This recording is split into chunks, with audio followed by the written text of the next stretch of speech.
Honestly, it feels so good to be back at my random factory where I can just do experiments like this rather than just out journeying like I've been doing for the past few months, honestly.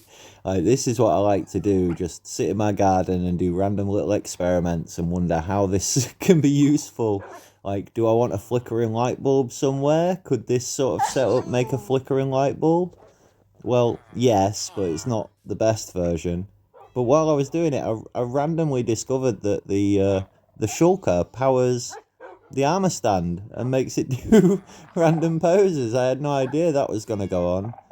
And the armor stand setting off the redstone block, which sets off the observer, which triggers the lamp, was happening so much slower than I expected. I did a lot of experiments with the difference between the deep slate redstone and the normal, just stone block redstone, thinking that the normal one would be quicker, would fire more often, but actually I think I discovered the opposite. I think the deep slate one seemed more reliable.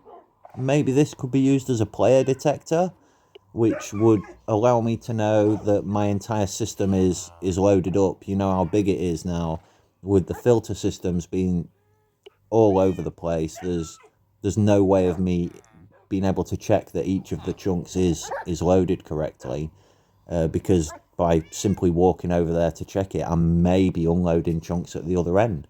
So, you know, I'm looking for player detectors and useful things like that, just in general for practical use, as well as for decorative uses, like I say, flickering light bulbs, that kind of thing.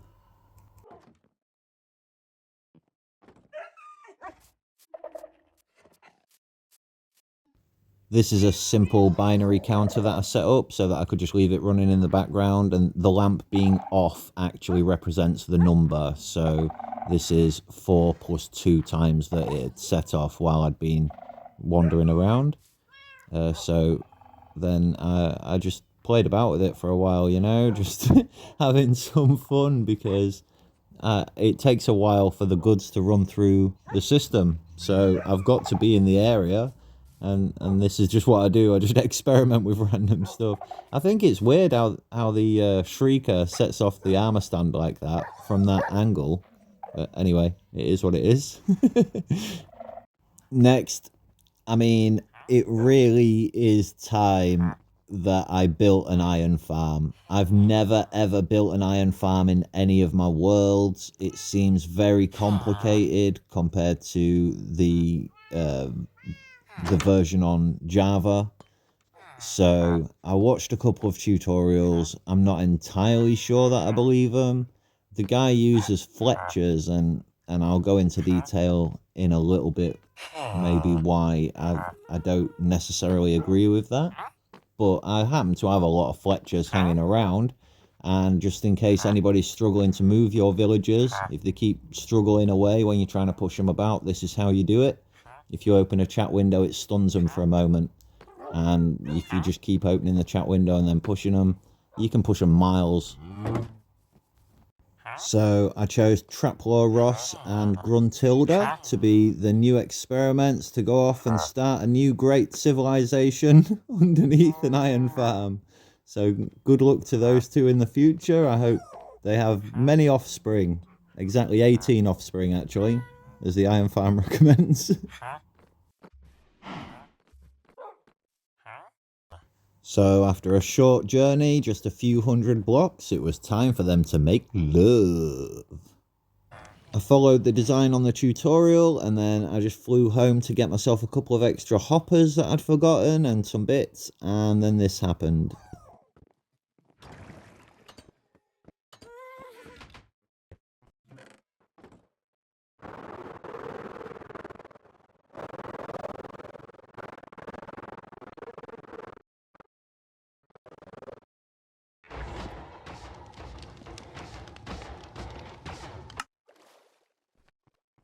So it was nice to hear that the farm was actually working in the background, but now it was a race against time to grab my gear. As you've probably noticed, I'm not wearing my best gear because basically I die so much. Every time I make good gear, I then get so scared of losing it that I put it away in my base and I put on some slightly worse gear. that I'm slightly less worried about losing. Yay! I finally did it. I mean, let's be honest, it's been a long time coming. Oh, zombie burning in the distance. Here it is, my first ever iron farm. This is a design by 1UP MC. I'll try to link it if I can find it again. But yeah, I don't know. I think it's by 1UP MC. A lot of people have stolen this design and nobody is giving original credit. But then again, nobody seems to be taking original credit either. I got it from 1UP MC, and that seemed to be like the oldest version of this that I could find. I've tweaked it a little bit. I've got a lot of problems with spawns on the outside.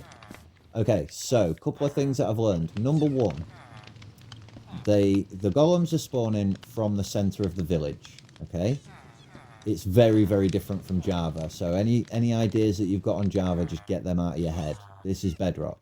So we've got the center of the village, hopefully in the center of this pit. But they can spawn up to 17 blocks away from that, which is a long way.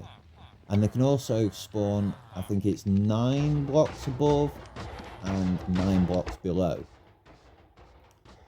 So this place that I've picked happens to be on top of a ginormous gorge. Like, there's a huge pit down there, which means I'm assuming 9 blocks down it just becomes sky, and so nothing can spawn below it. That's my theory. But the 17 block wide radius doesn't seem to be accounted for by this design. Now, it does appear to work, and I think the problems that I've been having are because when I was building it and before I started AFKing at it, I was just sort of hanging around in the area. Every time it got to night time, I would put my bed down, just somewhere random. I'd just put my bed down and then sleep in it. And I think my bed was connecting to the village. Also, when I was building it, I had my bed just permanently on the side over here with the crafting bench. There was my bed there. And I didn't think about it at the time, but that probably means there's 21 villagers instead of 20. And I've also probably moved the center of my village. So I tried to like fix that problem by building a little bridge out to the middle and then leaving my bed on the bridge for a moment or two. But I never saw any sparkles from it or anything. I'm not sure if the villagers should have connected. The other major difference that you'll notice between my version and 1UP MC's version is the amount of hoppers. I noticed that items were getting stuck on the fireplaces there. If you threw just random items in, they would get stuck on the edges of the campfires and not be able to make it into the system, which might not seem like a big deal until you get 2 golems spawning in at once. While one of them's dying on the lava, the other one can potentially die on the edge of the campfire, and I did notice that I was losing drops that way. So I've added some more hoppers. Now that we've got infinite iron, I can do so. I also changed this up because they're putting in slabs and stairs on this block, which is just unnecessary. There's no need. You can quite easily add a small hopper chain so that your output comes here. And, you know, this is about an hour and a half. You can see it's constantly working, except for obviously at night time or when you distract the villagers. You want to try not to distract the villagers. So as soon as I've connected that hopper chain up, look, they're leaking out. And I don't know what to do about you. You leak out, and that's dangerous, isn't it? I didn't think that through. Glad I didn't start hitting him. So I'm having problems with the leaking, and the only way to do it is to just keep putting down... Oh, God. Oh, his range is so much better than I thought. I thought it was 3 blocks. How come sometimes you guys are really, really good, and sometimes you just stand there and let me kill you? It doesn't make sense. If you can hit me every time, why don't you hit me every time? Ah, leave me alone. You already killed me a minute ago. This is dead late. Oh. Right. So you see, I've got a lot of patching up to do. Obviously, there's the other way of dealing with that, which is my preferred method. This obviously was just a test. I built it. I tried to build it exactly as I was told to build it. Block by block, basically. You know, things have to change. But essentially, I put it in a similar kind of landscape. He just dug his into the ground, and I don't agree with that. It's a lot more blocks, because essentially this was digging a hole, and what I want to do is build this in the sky, like above the water, so there's less spawning ability, you know, and then this will work. But I don't see why in the tutorial that he's put out he builds it in the ground, because he must know about the 17 by 17 spawn radius, and so I don't understand how he's accounting for his leaks. He just said if you're experiencing leaks, just add some more non-spawnable blocks, which is fine until you realise how many non-spawnable blocks we're talking about. 17 by 17 blocks is ginormous. This is 7 by 7, so we'd have to go out another 10 blocks all the way around. So that's ridiculous. And since I realised the problem with my bed, I'm not putting my bed down anymore, I'm just hiding in this hole. Which leads to the question, could a creeper just climb down my scaffolding? Like, could a baby zombie get down my scaffolding? You know? So I've been trapping myself in this hole. I did... Oh, hang on. I've come out of this wrong. Here we go. I did go AFK overnight. I slept for 6.5 hours, so we'll call it 7 hours. And when I woke up in the morning, one golem had leaked out, and one golem was still getting killed. Okay, so we can assume that the golem that leaked out did so immediately, maybe, or maybe we can assume that it was. Maybe we can assume it was about halfway through the night. Either way, it was operating on about one golem power for, I assume, a fairly considerable amount of time. And I ended up with a full box. That's string and poppies and a considerable amount of iron. In a couple of hours, while I've been here just maintaining it and checking for leaks, we've got a decent, so much that I know for a fact that leak must have been happening for a while. But even with only one golem going through the system, it still filled up the box. So it works. It works. The concept works. This is 20 villagers. I assume 10, but no, 20 is what we've got going here. So the other quick issue that I want to talk about is the fact that golems can somehow spawn at night. I'm not 100% sure on how that works, but they can. However, in this farm, they struggle to because the villagers do not have access to their beds, and at night time they realise that. So they start to desync, and you can see there's there's linking up going on still.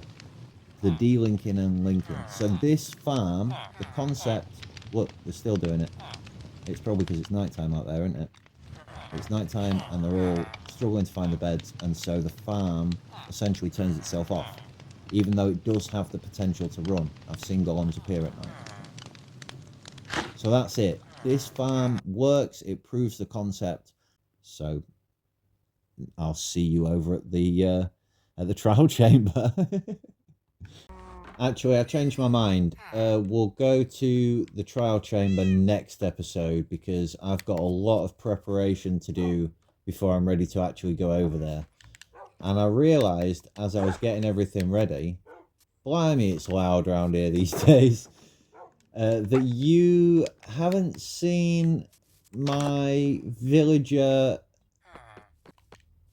What should we call it? I call it the doctor's office. Villager fixing machine, maybe? Here's a patient I made earlier. But as I say, I don't think I've shown you this process, and I am really proud of this one. So, here we go. Obviously, got to get the villager. And then I don't know how to do corners on rails, so I always just push them at the T-junctions. There you go. And then he goes down that rail at a reasonable clip. The reason we've got the button in the middle, actually, is because you can never quite tell how fast they're going to enter that section. The doctor is quite loud. The green light indicates that we're allowed to press the first button. It's changed to red, which means I can spam this button now. It won't ever do anything. It's, you know, it won't do it. But see how he's not touching the doctor yet? Because at this stage, I didn't know that I could just leave the power on and power the gate. At this stage, it looks that way. It's actually because there's a lot going on. And it didn't, you know, there was no way of me reaching that gate. As you can see, that gate is just getting like quasi connected to everything else. So a little bit finagling to get the first section working. Anyway, he gets changed and the red indicates that I can press the red button. Obviously, he comes into this section where we splash him with a potion. We get ourselves an apple ready. I've splashed him with a potion and then I press that. Off he goes round the corner. I'll just double check the rail to make sure I did change it. Yeah, I'm usually pretty good at that. He comes to this section here. We feed him the apple. Usually I would name tag them at this stage, but we're not worried about that. And so the entire system, the way it's set up right now, we can convert 3 villagers at a time because I can just leave one in this section. One here and one here. And obviously, by now you've probably guessed what my plan is. I have no idea why that guy's made them out of Fletchers. These guys buy red dye. Well, some of them do. This one does. You buy red dye, don't you? Yes, you do. You want red dye. Ooh. So, like I say, I've got a while to go before I'm ready to head to the trial chamber. And so I'll probably do that next episode. For now, I'm going to convert some villagers and see how many red dye guys I can get. And figure out how I can, you know, we're talking item sorters. It's going to be fun. Oh, is he ready? Was that the sound of one being ready? It was. Hello, you buy red dye. So yeah, I'm taking all the shepherd people out of this area now. Like I said, I've got to get all the villagers out of here. And I'm sad to see them go, in all honesty. It's been free money for a long time selling my wool. But I want to get my maps up and running. And so if I'm going to be able to use white and black and brown wool in my maps, then I'm going to have to stop selling them to these guys. So they're all gone now. All long gone. And I'm just going to find any of the ones that sell red dye and take them to the farm. And any of the other ones that show up, some of them might go off on adventures, you know. They all ran off pretty goddamn quickly. But yeah, I mean, the hope is that some of them will show up and I can rehouse them. Some of them will go off on adventures and I'll find them, you know, down the line. Like Bilbo showed up again. Is that Bilbo right now? It is Bilbo. Came out of nowhere, you know. Don't know where he's been. I think he was in the Nether. I think I went and visited the Nether, and then when I came back, Bilbo was about. So, you know, some of them do that sometimes, and that's what I'm all about. Nice for a trader to stop by and leave me a lead. I can't find anywhere quiet, so this will have to do for the outro. I will catch you guys in the next episode. Got a lot done on this one, I feel. Got a lot done. Even if it wasn't, you know, it wasn't the most exciting episode. Love you. Bye.